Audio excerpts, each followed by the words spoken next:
Minhas caras, meus caros, Alexandre de Moraes decretou, como vocês sabem, a prisão preventiva de Jair Bolsonaro. E aí a grita começa aqui e ali, certas análises obtusas, porque hoje existe uma vertente, mesmo na imprensa dita profissional, em que criminosos são tratados como, sei lá, se fossem resistentes políticos, né?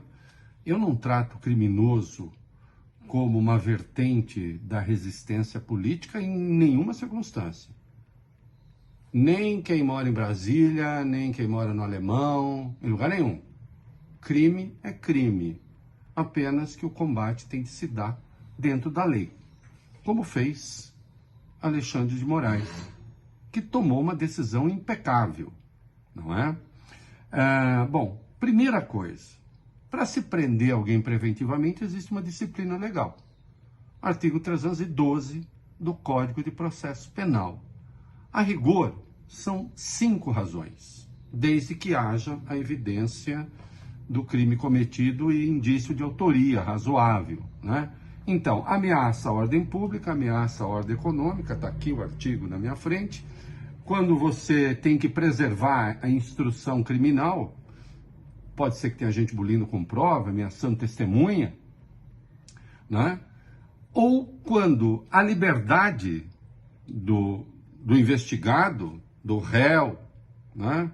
Já do condenado, né? Ela pode gerar risco de não cumprimento da lei penal, ou seja, fuga. E há uma outra razão, né? A outra razão é descumprimento de medida cautelar.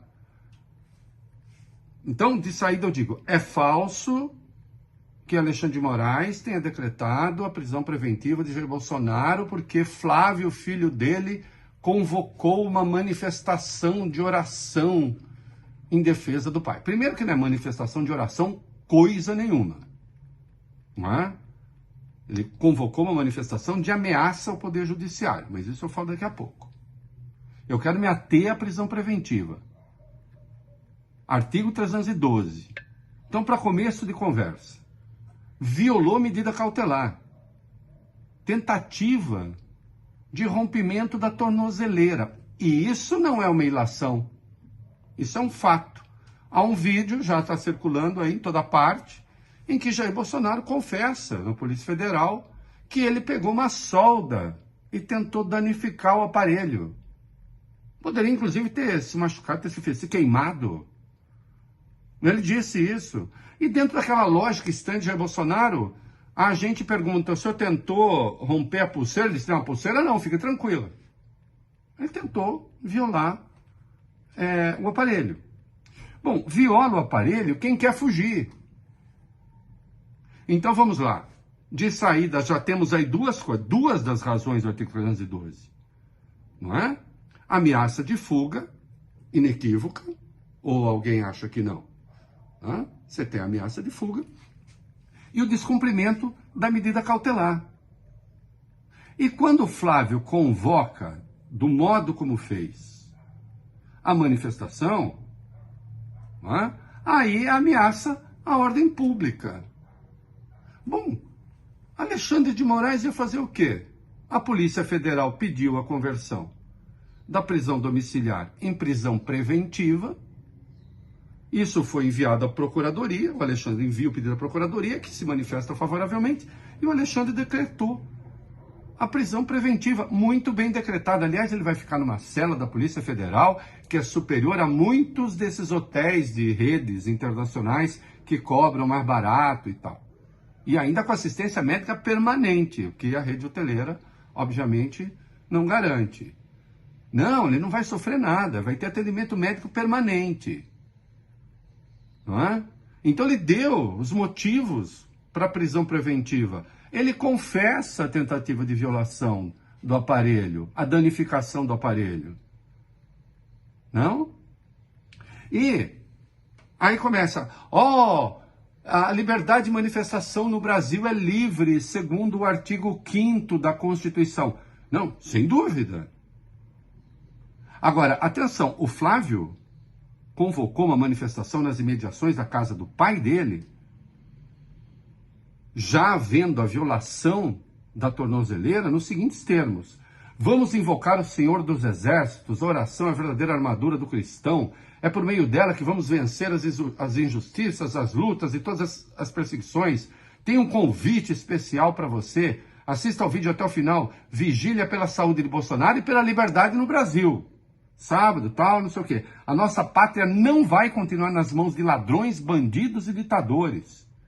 E com a sua força, a força do povo, a gente vai resgatar, vai reagir e resgatar o Brasil desse cativeiro. Bom, se a manifestação busca libertar todo o Brasil, nas palavras do Flávio, e se o pai está rompendo a tornozeleira, tentando romper a tornozeleira eletrônica, e ele pretende fazer uma manifestação nos termos da festa da Selma, da invasão das respectivas sedes dos três poderes, o que é que o Alexandre de Moraes ia fazer? O que é que a Polícia Federal ia fazer? A não ser decretar prisão preventiva.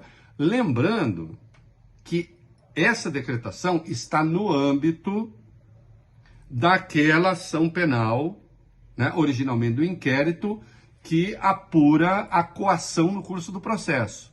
Só que o ministro lembra que aquela ação nasceu do próprio inquérito mãe do golpe.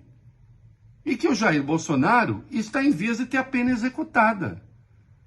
Portanto, é o conjunto das questões legais que envolve Bolsonaro que embasa essa decisão, embora a origem seja, insisto, né, a coação no curso do processo, mas é preciso levar em consideração o conjunto. Está caracterizado, obviamente, o risco de fuga, sem contar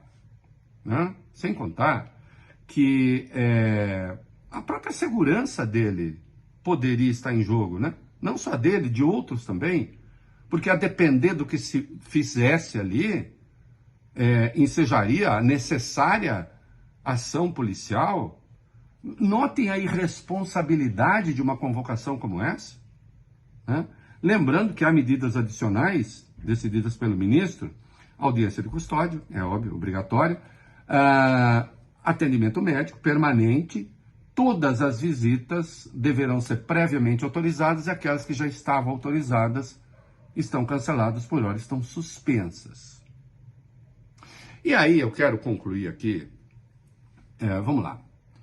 Flávio se tornou um milionário na política e vendendo chocolate em dinheiro vivo, né? Que é uma pessoa muito cheia de talentos para isso. Mas ele é advogado.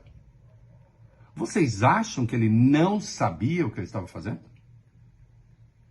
Vocês acham que ele não sabia que ele estava expondo o pai ao risco da prisão preventiva? Sabia. E acho que contou com isso. Mas ele queria que o pai fugisse ou queria causar um fato político? As coisas não se excluem. Depende muito da circunstância.